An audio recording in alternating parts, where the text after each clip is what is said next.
Really quick, everybody, if you're just here for a specific topic, just a little portion of the video, please check the pinned comment below you or the little red bar below this video here. This entire video will be timestamped, and I'd appreciate you watching whatever you'd like to. And if you're sticking around, everybody, as usual, welcome back to another video. Welcome back to another Let's Talk Clen. I'm a little bit tired today, if you can't tell.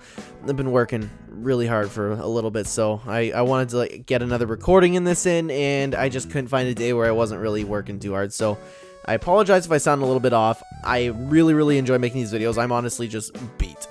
Anyways, guys, last time I asked you to write down topics, and we got some really interesting ones this time. I'm really excited for this one. So we're going to do 2 topics about anything, 2 topics about Smash Bros, and 2 topics about Fortnite. And we're going to start with the anything topics. I know you already did this, but what is an underrated game? I actually tried Unfortunate Spaceman, and it was a lot of fun last time you talked about it in this series. Tell me another game I should try. Thank you. Thank you for playing the game that I suggested. I'm glad you really enjoyed Unfortunate Spaceman. That is actually such an underrated game.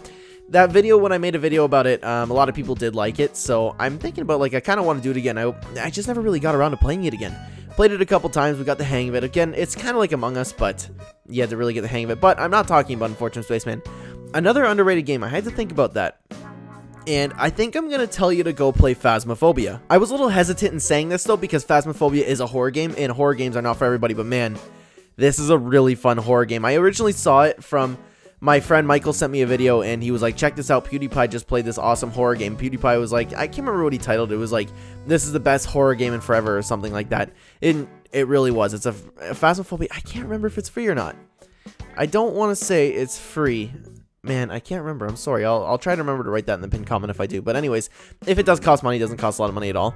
It's on Steam. It's a horror game, and man, it really captures the feeling. You put on a headset, and the best thing about it is it's a horror game where you have to explore a haunted house, find a demon, or find the creature that you're trying to find, and it's really dark out. So especially if you turn off the lights in your room, you have proximity chat, so you can hear someone screaming faintly in the distance. Anything with proximity chat, honestly, just like Unfortunate Spaceman had proximity chat, absolutely fantastic.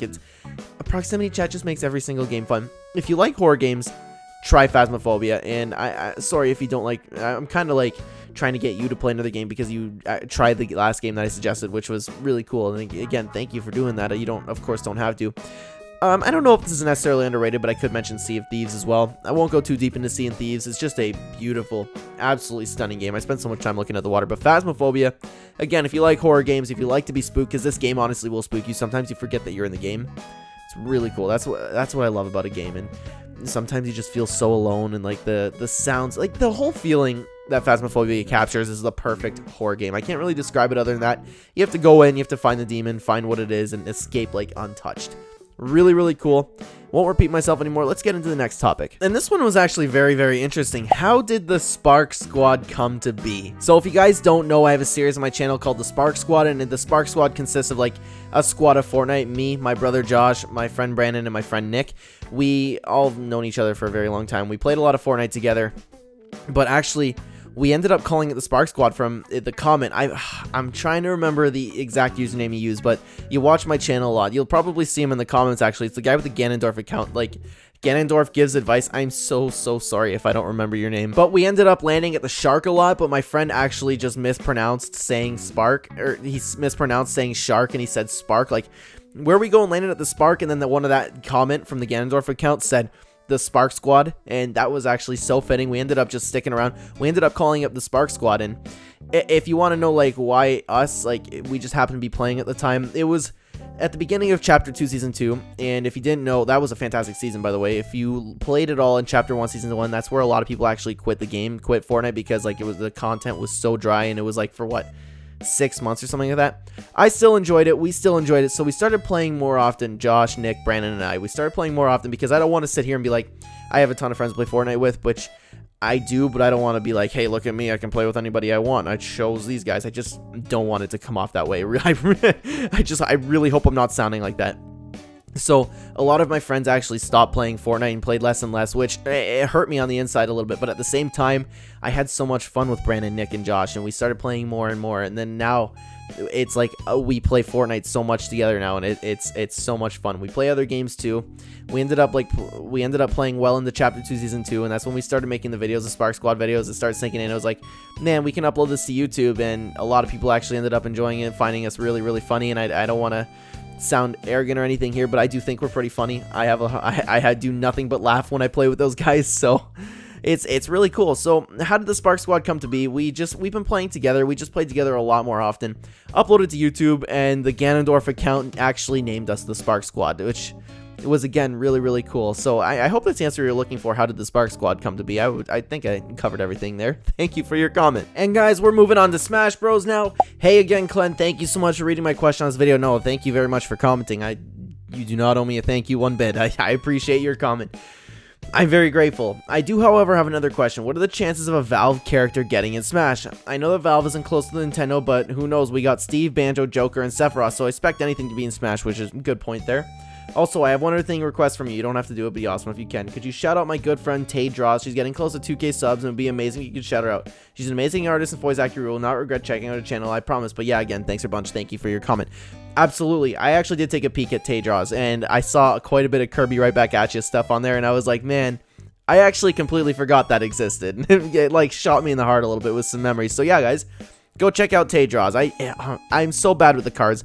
I will try to remember to put a card up there. Go check it out if you like. I didn't take a look at the entire channel, but I saw like quite a few drawing on there, and I definitely just like the concept time videos that I make.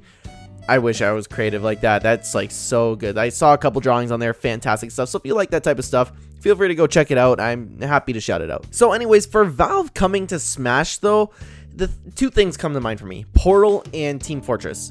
Heavy has been actually one of like those low-key requested characters for a very, very long time. Honestly, as long as I can remember. I don't know if like Team Fortress. I hate to say the game's dead. I don't want to start talking like that, but the game doesn't really have any relevancy, and I don't know why they would want to add Heavy to Smash Bros. Unless like, because it's not like you're diving way back into history like you are with like Terry. It's just, I'm one of those people who don't think Heavy's coming, but I think it'd be really cool. I used to play Team Fortress 2 a lot. It was a lot of fun, so I think Heavy'd be cool. But however, I think Portal does have a chance. Imagine the moves that you can make with Portal. Portal is actually probably one of the biggest games ever. It's not so mainstream, but for like anybody who plays games and doesn't know Portal, really, I would feel like most people actually played Portal at least once growing up, and I'd be surprised if you didn't. I'd be like, wow, you're a gamer and you haven't played Portal? That's crazy. I mean, like, no disrespect to you, but Portal is a very, very underrated pick in my opinion. I can see it happening, and I know Portal is actually very popular in Japan, which is also good because you'd want a Western and Eastern character in Smash Bros, especially if you're taking that into consideration. If you could hit both of those, I think that's a good spot, and I think it makes for a good chance at coming into Smash Bros. Just imagine the moveset Portal could have. I would love it. I would love it. I'm not like, I know moveset isn't particularly something that you look for when you go into Smash, because Sakurai made a moveset out of a plant. Excuse me there. Sorry. Again, I'm really tired. But I think Portal is very popular. It will always be popular. It will always be in the back of my mind, and it could be always something that they could keep making in the future. I think Portal is a very, very underrated pick. I don't know if anything else Valve could ever get in. I know a lot of people think Heavy. There's a huge fan base even convinced that Heavy's going to make it in Smash even one day. I'm not one of those, but I do think Portal has a fantastic chance in joining Smash Bros. Thank you very much for your comment. Alright guys, and we're moving on to the next one. And this is one that I really wanted to get into, if you know me.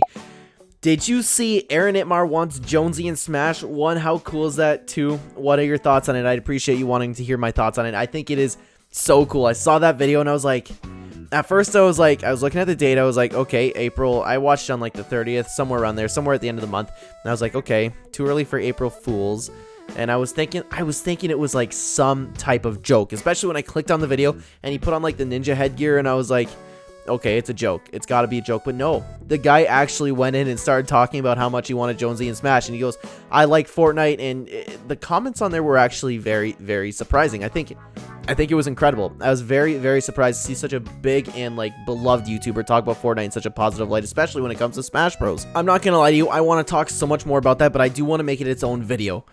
So I'm sorry, I won't elaborate really any more on it because, again, stay tuned for that video. I actually really want to make a video on it, and I'm glad you commented on that because I was like, stay tuned for that. All in all, it was really cool to see. It was really cool to see, and it makes me really wonder, like, in the Smash community, especially looking at those comments, it really makes me wonder, going, how many people actually do like Fortnite? How many people actually do like in Smash Bros? Because if you're talking about the Fortnite and Smash Bros fan base, I have like two communities that like collide heads all the time. Not necessarily. Okay, it's like the Fortnite community is here, and the Smash Bros community just keeps hammering them no matter what they do. That's just how I look at it. I think it's, honestly, I don't even think it's like my opinion. I think it's factual. I know it's not everybody. I know it's a loud minority on Twitter, but those comments on that video were very, very surprising and talking about like, hey, respect for this. I actually want Fortnite, but like more people were speaking on it, and you never really hear that. Like, I'm a very small channel. I have people that watch my videos that are always like, hey, Fortnite for Smash Bros, Jonsey for Smash Bros, and I think that's really cool. So seeing this and another big YouTuber like that, I think a lot more people want Jonsey in the game than we think. And again, I do think it's actually kind of likely that we do get Jonsey. He's definitely on the higher chances, you know what I mean there. But again, I will stop talking about that because I have a whole video planned for it. It's going to come up within a week. And now, guys, I'm going to move on to Fortnite. So if you're going to click off the video right now, thank you very much for watching. I appreciate you watching any little bit. And with that being said, let's get right into Fortnite with the first question. What is the best bow right now in Fortnite? I think it's very easy. It's between two bows. It's between the Shockwave Bow and it's between the Unstable Bow. The only problem with the Unstable Bow is it has a little bit of RNG to it. The Shockwave Bow, you always know what you're getting. But with the Unstable Bow, you have the Shockwave Bow within it. So it's tough to say. If you made me choose, I would choose the Shockwave Bow over the Unstable Bow. The Shockwave Bow just has so much going on. You have mobility. You can separate your squads. You can shoot shockwaves and then shoot opponents really further away. You can do all the plays that you would do with the shockwaves. The mechanical bow's a one-hit kill. There's so many good things about the Shockwave Bow.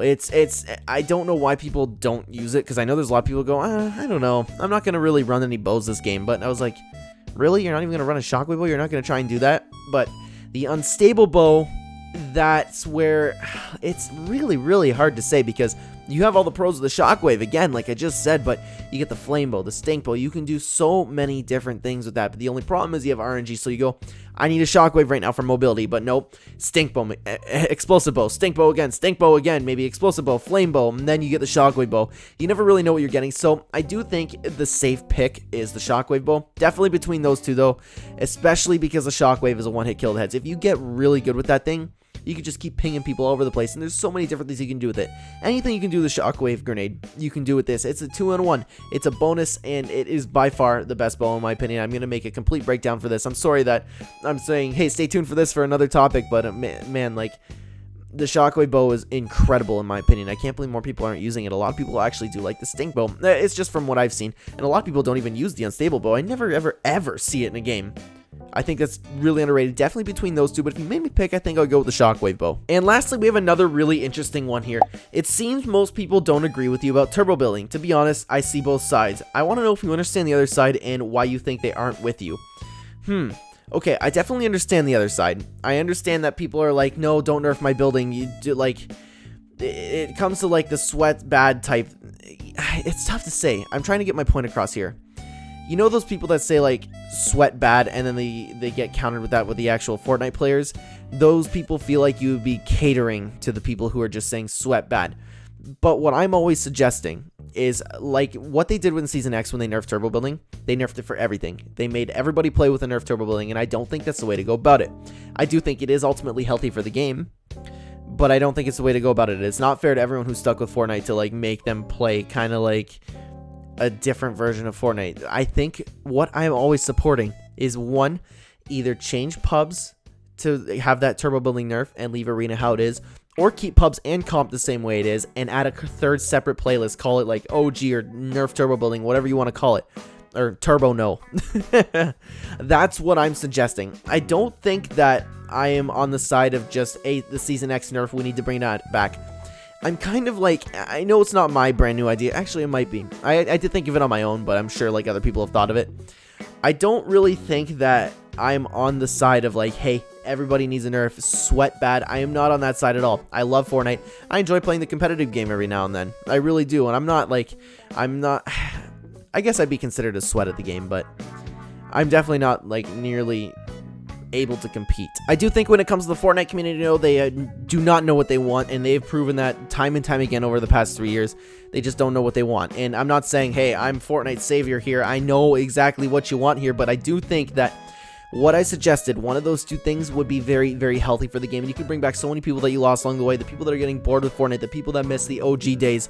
You can have that. The way to get the OG days is not to have the old map back. It's to nerf turbo building. And I've said that over and over again, and I do not want to ruin the game how it is. I want a separate thing with it, another piece of Fortnite, not that something that everybody would play or be forced to play. People are very stuck in their ways. People are not understanding, especially in the Fortnite community, and that's why I do not think they agree with me, but I totally understand their side. I love how Fortnite's become too. Again, like I just said, I love the competitive game every now and then. I played a lot of Arena back in the day, actually, when it first came out. It's so much fun.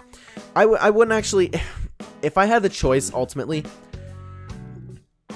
to have the turbo building or not, that's a very tough choice. I would leave the game how it is now, but I do think it is very healthy for the game. It would be a lot better for Fortnite if they did introduce the turbo building nerf, and who knows, maybe that can come with mods, and maybe that's for a separate video again. So yeah, I do definitely understand both sides of the argument. Again, I think most of it, like why people don't agree with me, is because the Fortnite community really doesn't know what they want, and I'm sorry if that's insulting, but I would imagine you'd agree with me on there. I feel like I have some pretty level-headed people watching my videos here. And the guys, that's 6 topics. I really enjoyed this one. Sorry for a couple topics I sent you to a couple other videos, and it was like, hey, stay tuned, I want to expand on this, but I really do want to expand on it because these are very interesting topics, and I really like the idea that like you guys are giving me here for these videos. But I'm going to call it there, guys. Thank you so much for watching this video. If you're new here and you enjoyed the content, please consider hitting the like button. It would help out the channel a ton, and subscribe if you'd like to see more Smash Bros, Fortnite, and videos like this. A couple more things to plug. I have another channel. It's called Talking Fights with Kyle. If you like UFC, MMA, any of that stuff, feel free to go check it out. The link for that will be in the description down below. Follow me on TikTok at Clen_YT. And if you'd like to use my supporter creator code in Fortnite, my code is Clen-GOKO. Hashtag ad. I am a hashtag epic partner. Thank you so much for watching, guys. Again, for the next video, don't forget to reply to the pinned comment. That's where we're going to be looking for these for topics for the next video. Thank you so much for watching again. I will see you in the next video, guys. Take care.